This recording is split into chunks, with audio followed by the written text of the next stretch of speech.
ఉద్యోగులకు, పెన్షనర్స్‌కి స్వాగతం, సుస్వాగతం. ఉద్యోగులకు 5 డిఏలు ఇవ్వాల్సిందే. ఐఏఎస్‌ల కమిటీ నివేదిక అందించాలి. టీజీజేసీ రాష్ట్ర చైర్మన్ జగదీశ్వర్. రాష్ట్రంలో ప్రభుత్వ ఉద్యోగులకు 5 డిఏలు ఇవ్వాల్సిందేనని తెలంగాణ ప్రభుత్వ ఉద్యోగుల ఐక్య కార్యాచరణ సమితి రాష్ట్ర చైర్మన్ మారం జగదీశ్వర్ స్పష్టం చేశారు.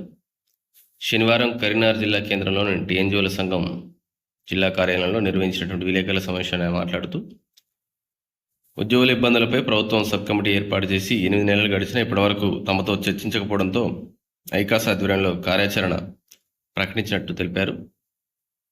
వెంటనే స్పందించిన సీఎం ఐఏఎస్ అధికారులతో నవీన్ మిఠల్ కమిటీని ఏర్పాటు చేసి తమతో 2 దఫాలుగా చర్చలు జరిపినట్టు వెల్లడించారు. అయితే దేశంలో ఏ రాష్ట్రంలో లేని విధంగా తెలంగాణలో మాత్రం 5 డిఏలు పెండింగ్లో ఉన్నాయని తెలిపారు. ఎన్నికల హామీ మేరకు పాత పెన్షన్ విధానం పునరుద్ధరించాలని కోరారు. ఉద్యోగులకు నెలల తరబడి పోస్టింగ్లు ఇవ్వకుండా వేధింపులకు గురిచేయడం మానుకోవాలని వారు సూచించడం జరిగింది.